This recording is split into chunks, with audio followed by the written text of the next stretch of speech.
اعوذ باللہ من الشیطان الرجیم بسم اللہ الرحمن الرحیم وَلَقَدْ نَصَرَكُمُ اللَّهُ بِبَدْرٍ وَأَنْتُمْ أَذِلَّةٌ۔ اور مسلمانوں یاد کرو اللہ نے تمہاری مدد کی تھی بدر میں جبکہ تم بہت کمزور تھے۔ کل 8 تلواریں، 313 کے سوا سب کے پاس تلواریں نہیں تھی، 8 تلواریں کل۔ 200 کا 100 گھوڑے کا رسالہ لے کر آئے تھے بدر میں بھی، ادھر 2 گھوڑے تھے صرف، ادھر 700 اونٹ تھے، ادھر 70 اونٹ تھے۔ یہ کوئی 313 کے مقابلے میں 1000، تو اللہ نے تمہاری مدد کی تھی۔ وَلَقَدْ نَصَرَكُمُ اللَّهُ بِبَدْرٍ وَأَنْتُمْ أَذِلَّةٌ، تم بہت کمزور تھے اس وقت۔ فَاتَّقُوا اللَّهَ لَعَلَّكُمْ تَشْكُرُونَ، تو اللہ کا تقوی اختیار کرو تاکہ تم اللہ کا صحیح معنی میں شکر ادا کر سکو۔ اِذْ تَقُولُ لِلْمُؤْمِنِينَ، اے نبی جبکہ آپ کہہ رہے تھے اہل ایمان سے، أَلَنْ يَكْفِيَكُمْ،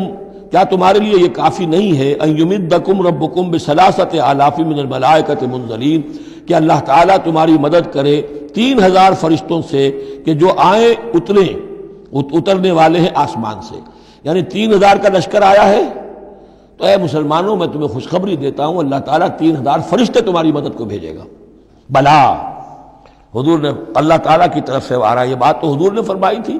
اللہ تعالیٰ نے حضور کی اس دعا گویا کہ دعا کہہ لیجئے یا جو بھی آپ نے پیشن گوئی کی، ایک طرح کا استدعا بھی ہو سکتی تھی کہ اللہ سے اس طریقے سے آپ یہ استدعا کر رہے ہوں، تو فوراً اس کی منظوری کا اعلان ہو گیا، بلا کیوں نہیں۔ ان تصبروا وتتقوا، مسلمانوں اگر تم صبر کرو گے اور تقوی کی روش پر رہو گے، وَيَأْتُوكُم مِّن فَوْرِهِمْ هَٰذَا، اور اگر وہ فوری طور پر تم پر حملہ آور ہو جائے دشمن، يُمْدِدْكُمْ رَبُّكُمْ بِخَمْسَةِ آلَافٍ، تو اللہ تو تمہاری مدد کرے گا تمہارا پروردگار 3000 نہیں 5000 فرشتوں کے ذریعے سے، مصوبین جو نشان زدہ گھوڑوں کے اوپر آئیں گے۔ لیکن اس کے ساتھ دیکھیے وَمَا جَعَلَهُ اللَّهُ إِلَّا بُشْرَىٰ لَكُمْ، لیکن یہ سب بھی اللہ تعالیٰ کی طرف سے ایک بشارت کے طور پر تمہیں بتا دیا گیا، وَلِتَطْمَئِنَّ قُلُوبُكُمْ بِهِ، اور تاکہ تمہارے دل مطمئن ہو جائیں، وَمَا النَّصْرُ إِلَّا مِنْ عِنْدِ اللَّهِ، مدد تو ہوتی ہی اللہ کی طرف سے ہے،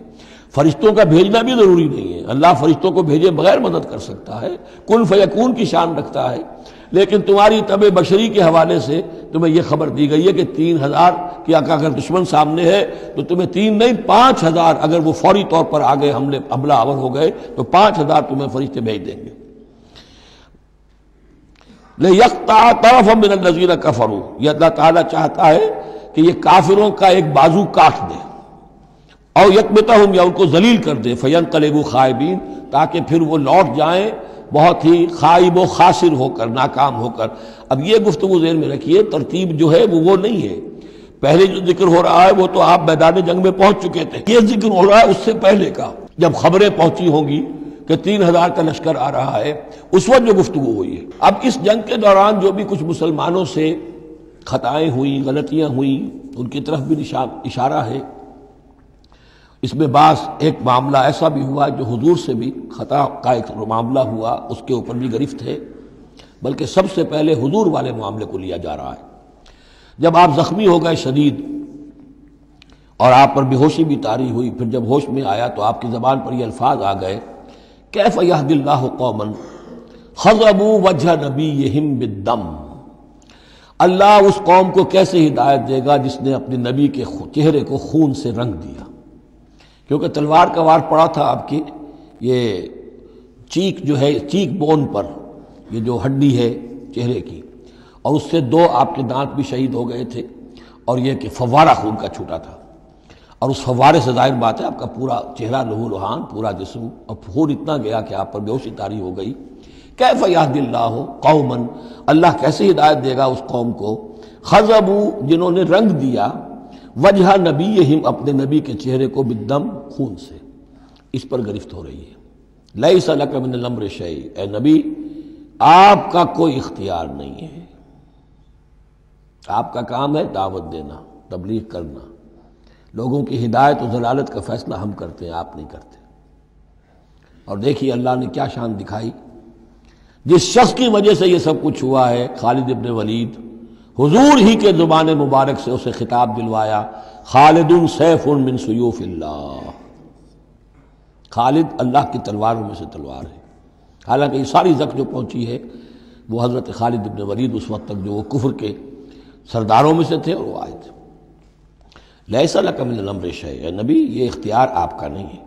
اور یتوب علیہ اور یعذبہم، اللہ کے اختیار میں، وہ چاہے گا تو ان کی توبہ کی توفیق دے دے گا، وہ ایمان لے آئیں گے، یا اللہ چاہے گا انہیں عذاب دے گا فإنہم ظالمون، اس لیے کہ ظالم تو ہیں، انہوں نے گناہ تو کیا ہے، غلط کام کر رہے ہیں، سزا کے وہ حقدار ہو چکے ہیں، لیکن ہو سکتا ہے اللہ انہیں ہدایت دے دے۔ اب دیکھیے یہ وقت کی بات ہوتی ہے۔ چند سال پہلے طائف میں وہ دعا جو ہے آپ سے کہا گیا، فرشتہ آیا کہ اے نبی، جنہوں نے آپ پر پتھراؤ کیا ہے اور آپ کی توہین و تذلیل کی ہے، یہ ملک الجبال جو ہے کہتا ہے کہ میں حاضر ہوں، مجھے اللہ نے بھیجا ہے، آپ فرمائیں تو ان دونوں پہاڑوں کو ٹکرا دوں جن کے مابین یہ وادی کے اندر یہ شہر طائف آباد ہے، تاکہ یہ سب پس جائیں، سرما ہو۔ آپ نے فرمایا نہیں، کیا عجب کہ اللہ تعالیٰ ان کی آئندہ نسلوں کو ہدایت دے دے۔